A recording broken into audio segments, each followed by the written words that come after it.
నమస్కారం అండి. నేను doctor C Jagadish Reddy, founder Pristine eye hospitals and Pristine vision foundation. ఇక్కడ నేను cornea, cataract and LASIK surgeon. July month వచ్చేసి డ్రై ఐ అవేర్నెస్ మంత్. దీనివల్ల ఎందుకు డ్రై ఐ గురించి మనం మాట్లాడుకుంటున్నామంటే, డ్రై ఐ అనేది కంట్లో ఉన్న కన్నీళ్ళు క్వాలిటీ తక్కువ అవడం కానీ, కన్నీళ్ళు తొందరగా ఇవాపరేట్ అవ్వడం కానీ, కన్నీళ్ళు ప్రొడక్షన్ అంటే తయారవడం తక్కువ అవడం కానీ జరుగుతుంది. దీనివల్ల ఐ ఎండిపోతుంది అనమాట. దీనివల్ల మనకి ఇరిటేషన్, రెడ్నెస్, ఇచ్చింగ్ అన్నీ వస్తాయి అన్నమాట. ఈ డిజీజ్ చాలా ఎక్కువగా ఉంది ఈ మధ్యకాలంలో. అది తెలియకుండా లోపల చాలా ఎక్కువ మందికి సోకుతుందన్నమాట. ఎందుకు వస్తుంది ఈ జబ్బు ఎక్కువగా అంటే, మనము స్క్రీన్ ఎక్కువ చూడడం జరుగుతుంది ఈ మధ్యకాలంలో. బ్లింక్ అనేది అంటే రెప్ప వాల్చడము స్క్రీన్ చూడడం వల్ల చాలా తగ్గిపోతుంది. రెప్ప కొట్టిన ప్రతిసారి కంట్లో ఆయిల్ వస్తుంది. ఈ ఆయిల్ మన కన్నీళ్ళలో అంటే నీళ్ళు ఉంటాయి, వాటితో ఈ ఆయిల్ కలిసేసి రెండు కలిపి కన్ను ఎండిపోకుండా కాపాడుతుంది. మనం రెప్ప కొట్టకపోవడం వల్ల అందులో నుంచి ఆయిల్ రాదు. ఆయిల్ రాకపోవడం వల్ల ఓన్లీ వాటర్ ఉంటుంది, అది నీళ్ళు మాత్రమే ఉంటాయి. నీళ్ళు తొందరగా ఎన్వైరన్మెంట్లో ఇవాపరేట్ అయిపోతాయి, అంటే ఆవిరైపోతాయి నీళ్ళు. దీన్ని ఇవాపరేటివ్ డ్రై ఐ అంటారు. 85% డ్రై ఐ మందికి ఇదే జబ్బు ఉంటుందన్నమాట. ఇది ఎక్కువ స్క్రీన్ చూసే వాళ్ళకి, ఎస్పెషలీ ఐటీ ఎంప్లాయీస్, ఇప్పుడు చిన్నపిల్లలు కూడా స్క్రీన్ ఎక్కువ చూస్తున్నారు, వాళ్ళకు కూడా ఎఫెక్ట్ అవుతుంది. అండ్ వయసులో ఉన్న వాళ్ళకి బ్లింక్ అంటే రెప్ప కొట్టడం కొంచెం వీక్గా ఉంటుంది, వాళ్ళకు కూడా ఈ జబ్బు వస్తుందన్నమాట. ఎక్కువ ఏసీలో ఉన్న వాళ్ళకి కూడా రావచ్చు ఈ జబ్బు. కొందరికి మెడిసిన్స్ అంటే సైకియాట్రీ మెడిసిన్స్ వాడుతున్నా, plus BP medicines, allergy medicines, కొన్ని మెడిసిన్స్ వీటి వల్ల కూడా వస్తుంది. కొందరికి రుమటాయిడ్ ఆర్థరైటిస్, షోగ్రెన్స్ సిండ్రోమ్ ఇలాంటివన్నీ బాడీలో ఉన్న డిజీజెస్ వల్ల కూడా డ్రై ఐ రావచ్చు. సో డ్రై ఐ వస్తే వెంటనే ఏం చేస్తారంటే, చాలామంది ఫార్మసీకి వెళ్ళి అంటే మందుల షాప్కి వెళ్ళి డ్రాప్స్ తీసుకొని వేసేసుకుంటారు. అంటే వేసినంతసేపు బాగానే ఉంటుంది, కానీ జబ్బుకు క్యూర్ డ్రాప్స్ కాదు.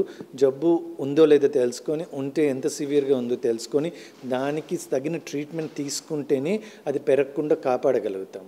మీరు డ్రాప్స్ వేసుకున్నంతసేపు బాగానే ఉంటుంది, కానీ లోపల జబ్బు పెరుగుతూ పోతుంది. దానివల్ల డ్రాప్స్ కూడా పని చేయలేని స్టేజ్ వస్తుంది. అప్పుడు ట్రీట్మెంట్కి వెళ్ళడం జరుగుతుంది. మీరు ఒక్కసారి మనకి జబ్బు ఉందని తెలిసిన తర్వాత అది ఏ స్టేజ్లో ఉందో చూస్తాము. మైల్డ్ డిజీజ్ అంటే అర్లీ స్టేజ్లో ఉందంటే దానికి ఏం చేస్తామంటే, మనము డ్రాప్స్ కానీ కొన్ని ట్యాబ్లెట్స్ ఉంటాయి ఆయిల్ లూజ్ అవ్వడానికి, ప్లస్ హీట్ ఇవ్వాలి ఐకి. దీన్ని వార్మ్ కంప్రెసెస్ లెడ్ మసాజ్ అంటాం. అవి చేసుకుంటే సరిపోతుంది. కొంచెం ముదిరిపోయిన జబ్బు అంటే కొంచెం సివియర్ ఉన్న డిజీజ్కి ఏం చేయాల్సి వస్తుందంటే, మనము ఈ గ్లాండ్స్ని స్టిమ్యులేట్ చేయాలి. ఏవైతే ఆయిల్ ప్రొడ్యూస్ చేస్తాయో బ్లాక్ అయిపోయింటాయని చెప్పాను కదా, ఈ గ్లాండ్స్ బ్లాక్ అయిన వాటిని బ్లాకేజ్ రిలీజ్ చేయాలి. అంటే మనము ఈ గ్లాండ్స్ని మీబోమిన్ గ్లాండ్స్ అంటాం, మీబోమిన్ గ్లాండ్ కంప్రెషన్ అంటాము. కొన్ని మెషిన్స్ ఉంటాయి, దాన్ని ప్రెస్ చేసి హీట్ చేసి తీయడానికి అది వాడాల్సి వస్తుంది. కొందరికి ఇంటెన్స్ పల్స్ లైట్ థెరపీ అంటాం. అంటే చీక్ మీద ఏదైతే గ్లాండ్స్ ఎక్కడైతే ఉంటాయో దాని దగ్గరలో మనము లైట్ థెరపీ ఇస్తాము. ఇది ఇవ్వడం వల్ల ఆ గ్లాండ్స్ స్టిమ్యులేట్ అయ్యి అందులోంచి ఆయిల్ లూజ్ అయ్యి బయటకు వచ్చేదానికి దోహదపడుతుంది అనమాట. ఇవి చేస్తే మనము ఇది ఎక్కువ కాకుండా కాపాడగలుగుతాము, ఉన్న సిమ్టమ్స్ని మనము తగ్గించగలుగుతాం అనమాట. డ్యామేజ్ అయిన దాన్ని వెనకలికి తీసుకురాలేము. సో ఇది ఇర్రివర్సిబుల్, అంటే ఒకసారి డ్యామేజ్ అయిన గ్లాండ్స్ పోయినట్టే. సో ఇది ఐడెంటిఫై చేసి ఎర్లీగా మనము కాపాడుకోవడం ఇంపార్టెంట్ అనమాట. ఇక్కడ ప్రెస్టీన్ ఐ హాస్పిటల్స్కి వచ్చిన వల్ల ఎక్కువ మందికి డ్రై ఐ స్క్రీన్ చేసినప్పుడు ఎక్కువ మంది మనకి 20 to 40 మధ్యలో ఉంటారు. ఎక్కువ ఐటీ ప్రొఫెషనల్స్ ఉంటారు. అండ్ ఈ మధ్య కాలంలో 20 లోపల ఉండే వాళ్ళని కూడా చూస్తున్నాము. 16, 17, 18 ఇయర్స్ వాళ్ళు కూడా చూస్తున్నాము. ఎందుకంటే వాళ్ళకి కాలేజ్ అయి ఉండొచ్చు, వాళ్ళు లేదా ఇంట్లో ఫోన్ అయి ఉండొచ్చు, స్క్రీన్ చూడడం ఎక్కువ అవుతుంది. కాబట్టి ఈ జబ్బు మెల్లమెల్లగా వాళ్ళకు కూడా రావడం జరుగుతుంది అనమాట. సో మనము ప్రెస్టీన్ విజన్ ఫౌండేషన్ ద్వారా డ్రై ఐ క్యాంపెయిన్ చేస్తున్నాము. ఇది 1 సంవత్సరం పాటు జరుగుతుంది. సో మీరు చేయాల్సిందంతా మన ప్రెస్టీన్ ఐ హాస్పిటల్స్ వెబ్సైట్కి వెళ్ళేసి ఒక లింక్ ఉంటుంది, ఆ లింక్ క్లిక్ చేస్తే మీకు డ్రై ఐ సిమ్టమ్స్ ఏమేమి క్వశ్చన్స్ అడగడం జరుగుతుంది. క్వశ్చన్స్ ఫిల్ చేస్తే మీకు డ్రై ఐ ఉందా లేదా తెలుస్తుంది.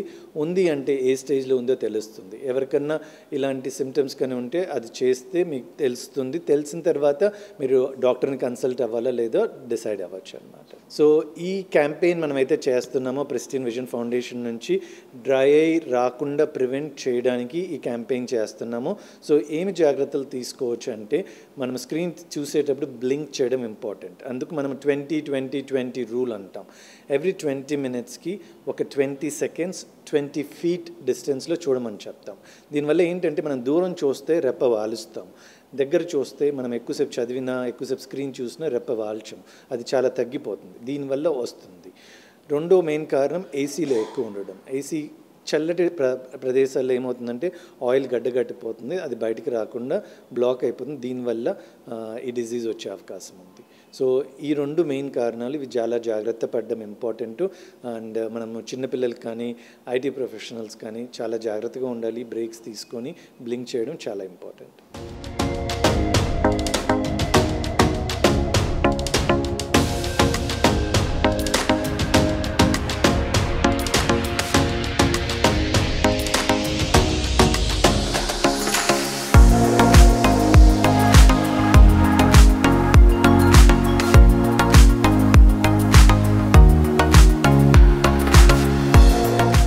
నా పేరు నిర్మలాదేవి అండి. నేను డ్రైనెస్తో చాలా ఏళ్ళ నుంచి బాధపడుతున్నాను. ఈ మధ్యకాలంలో కళ్ళు కూడా బ్లర్ అయిపోయి చాలా ఇబ్బంది పడినా. నేను ఒక డాక్టర్ రెఫరెన్స్ వలన ఈ హాస్పిటల్కి వచ్చినప్పటి నుంచి చాలా బాగుందండి. నాకు కన్ను అంటే నీట్గా కనిపిస్తుంది. కొద్దిగా డ్రైనెస్ అయితే బాగానే తగ్గింది. ఒక కంటికి ఒకటి ఉంది, అది కూడా తగ్గుతుందని చెప్పినారు డాక్టర్ గారండి. ఫస్ట్ అసలు కన్ను సరిగ్గా కనిపించేది కాదు. కొద్ది దూరంలో ఉంటే మా పిల్లల్ని కూడా నేను ఐడెంటిఫై చేయలేకపోతుంటుంది. ఫస్ట్ టైం వచ్చినప్పటికీ ఇంకా ఫస్ట్ సెషన్కి నాకు కళ్ళు నీట్గా కనిపించడము, డ్రైనెస్ తగ్గడము అంతా జరిగిందండి. ఇంకా ట్రీట్మెంట్లో ఉన్నా నేను. కంటికి ఒకటి డాక్టర్ గారు ఒక ఎక్సర్సైజ్ చెప్పినారు రోజుకు ఒకసారి అని, అది ఒకటి చేస్తున్నానండి అంతే.